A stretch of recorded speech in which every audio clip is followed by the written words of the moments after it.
I'm here today with Jeff Vanderbilt. You are the head trainer at for Peel Regional Police, and we're here at Orangeville District Secondary School. We've been seeing some demonstrations here today. The first demonstration we saw, could you tell us a little bit about that? Yeah. We're just showcasing Tom and his dog Radar today. He's just finished his course and is going on the road this weekend. The first demonstration we did was just a handler protection demonstration. It's showing the control of the dog, the out command, and going to protect his handler. So we saw kind of three different phases. One where he's in a down under control, and the dog always gets rewarded in that down under control phase. We can't control what's happening on the road, so we want to make everything in training as controlled atmosphere as possible. So no matter what happens on the road, he's used to being rewarded in that controlled environment, being in the down position. That's great. And the second demonstration that we saw here today, could you tell us a bit about that? Yeah, the second one that we did today was just basic obedience, showing the heeling position, so that wherever the handler's walking, the dog's in a heel position. We like to have him slightly back from the left side, just for if any sudden stops that the handler does that the dog doesn't see, he's not in front and the handler's not stumbling over his dog. So what we saw there, the dog and handler team walked in the heel position. They did sits, downs, and they did it all while under gunfire. We want the dog to be 100% neutral to gunfire. We want it to be just another noise, nothing to get spooked over. So from a very young age, this dog was fed only under gunfire. So he understands that gunfire is good, he gets fed, he gets rewarded, so that if it ever happens on the street in real life, that it's not a big shock to the system. Okay, so they're training the dog from a very early stage, from a puppy. Yeah, we're shaping the dog's behavior in numerous situations to be calm. Anything that we've experienced ourselves on the road that's happened to us, we want to throw at them on the course so that they can experience that before they actually get on the road for real. Okay, and that's how they probably pick the dogs, is it? They look for that amount of alert in the dog, and that if they're crazy for a ball as such. So you saw at the end of that exercise, the dog was rewarded with that orange Kong.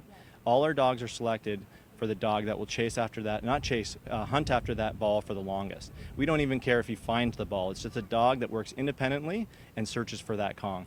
And those are the dogs that we select. Everything that he does on the road, whether it's area search, building search, tracking, apprehension, he thinks in his head that he's going to get rewarded with that ball. That's why he does everything he does on the road. That's great. Makes sense to the dog, right? All he's got in his mind to think about is the ball at the end. We're shaping their behavior to believe that whatever they're doing, whether it's chasing somebody down, tracking, looking for somebody in a building, that person is going to give them that ball in the end. That's great. And the third demonstration that we saw today, could you tell us a bit about that? Yeah, the third demonstration was just my dog. He's an 8-year-old Belgian Malinois. They're a little bit smaller than a German Shepherd. They're the same type of dog. They're a little more intense, and they're about 20 pounds lighter. The decoy was wearing a full suit, so we put a little more pressure on the dog. You saw the dog was swung around, laid on the ground, put him up against the fence, and then we showed still outs, reward in the down position as well, and some longer sends. So there you saw, as opposed to the first one, the dog caught in the bicep and caught on the tricep, so different positions. So the dogs during the course are not just taught for one arm, they're taught different positions. In real life, they'll take whatever's available, but we try and make them very strong on the tricep and the bicep, so that when they're on a suspect, they stay on the suspect, and there's less damage. It's just hold on to them until the handler gets there. So they pretty much know the pressure, the right amount of pressure to apply in that instance? Well, if you see the decoy, the more pressure he puts on that dog, probably the more pressure that dog's going to bite back with. So that's a very well-trained decoy, and that's a very intense dog, and you need a trained decoy to catch a dog like that. I would imagine. He's 8 years old with one tooth left, and he's still got a little bit of energy in him. I was going to ask you how old he was, and also what age do they retire at? Depends on the dog. We hope to get 5 to 7 years of road surface out of them. That doesn't always happen due to injuries that we don't have control of. We start them on the dog about 2 years. Start them on the road about 2 years. My dog's 8 years. He's still got probably 2 years left in him. My first dog I retired at 6. So it just depends on their background, if they've had any prior injuries. We all get them checked by vets before we get them, but there's unknown things that can happen beforehand or during the course or on the road that makes their working life shorter. But we're hoping for 5 to 7 years. That's great. And after they retire, now do they get to go home with you? They go home with us. They are home with us 24/7 as it is. We bring our vehicle home, we bring our uniform home. They're part of our family. They're with us 24/7. And some dogs find it easier than others, but some retire really well to family life. Some are still a bit of energy, you got to put some work in.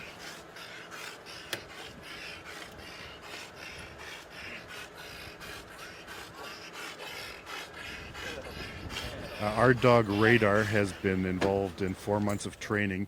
He's down to his final week, and I've seen a maturity level from puppy to where he is now that has really made me proud. He's a wonderful addition to the Orangeville Police, and a dog is a very valuable tool to the police service. Oh, I can imagine. I don't think anybody would want a better partner, right? No, Radar is a fantastic partner, and they're always very loyal and always aiming to please. Yeah, he's a lovely dog, Radar. Now, how did you come up with the name Radar? That's a very interesting process that we went through.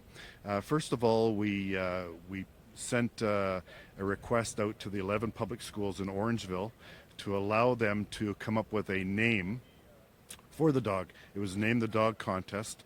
We came up with 11 names, and then we put a survey out to the residents of Orangeville to vote on the favorite name out of the 11 that we had, and Radar was prominently the one that was chosen. Yeah. That's great. And I'm very sorry for the loss of your past pack member, Aries. Thank you very much. There's a plaque in our lobby that commemorates our past dog, and he'll forever be in our front lobby. That's lovely. Thank you so much for being here with me today, and I wish you all the best with Radar.